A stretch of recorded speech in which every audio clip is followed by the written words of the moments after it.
Corona watt লাগাই দজন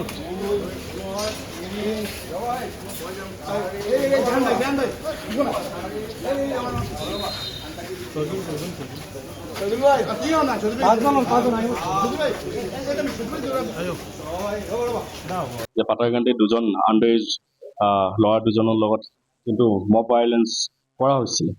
এই মব ভাইলেঞ্চ পাছত বহুত কথা ওলাইছে, পুলিচ একশ্যন শ্ল' হৈছে আৰু বহুতক এৰেষ্ট কৰা নাই বুলি শুনি আছিলোঁ আৰু বহুত কথা ছ'চিয়েল মিডিয়াত আমি পাইছোঁ আৰু একৰ্ডিংলি আজি আহিলোঁ। অহাৰ পাছত যোৱাকালি আমি ক'লোঁ যে ইউথ কংগ্ৰেছৰ ফালৰ পৰা আমি এটা প্ৰতিবাদো কৰিম আৰু বদুপুৰ আহিলোঁ। বদুপুৰ অহাৰ পাছত এডিশ্যনেল এছ পি আহিলে। এডিশ্যনেল এছ পি আহিয়ে বহুতখিনি ষ্টেটাছ আমাক জনালে যে যোৱাকালিৰ পৰা বহুতক এৰেষ্ট কৰা হৈছে আৰু যোনটো ৱেপন আছিলে, যোনটো বন্দুক আছিলে, বন্দুকো অলৰেডি চিজ কৰা হৈছে। ত' পুলিচে যদি প্ৰপাৰ একশ্যন কৰি আছে তেতিয়া আমাৰ ক'বলগীয়া একো নাই। কিন্তু আমাৰ কথাটো হ'ল চিম্পল যে যদি ক্ৰাইম এটা হৈছে একিউজডক এৰেষ্ট কৰিব লাগে, ইনভেষ্টিগেশ্যন হ'ব লাগে, চিম্পল এজ ডেট। একিউজড মানে ইয়াৰ আণ্ডাৰত আহিব লাগে, ল' আণ্ডাৰত আহিব লাগে আৰু একৰ্ডিংলি আজি আহিলোঁ। এতিয়া এছ পি মহোদয়া তেওঁৰ লগতো কথা পাতিলোঁ আৰু এতিয়া গম পালোঁ যে বহুত মানুহকে ইতিমধ্যে এৰেষ্ট কৰা হৈছে। যোনটো ছাৰ্ভিচ ৰিভলভাৰ মানে কি যোনটো এয়াৰ গান ইউজ কৰা হৈছিলে, বন্দুকটো ইউজ কৰা হৈছিলে, সেইটো অলৰেডি চিজ কৰা হৈছে আৰু বাকী এতিয়া প্ৰচেছ চলি আছে আৰু চব মেক্সিমাম মানুহ পলাতক অৱস্থাত আছে।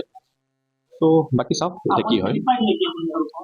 এতিয়ালৈকে যিহেতু কেছ ৰেজিষ্টাৰ হোৱাৰ পাছত 3 দিন হৈছে আজি, যিহেতু কেছ ৰেজিষ্টাৰ হোৱাৰ পাছৰ পৰা 3 দিন হৈছে, 3 দিনৰ ভিতৰত যদি এতিয়ালৈ 6 জনৰ ওপৰত এৰেষ্ট কৰা হৈছে, সেইটো এনেকুৱা স্পীডত যায় যে তেতিয়া আমাৰ ক'বলগীয়া একো নাই। এনেকুৱা স্পীডত গ'লেতো আমি ছেটিছফাইড হ'মেই।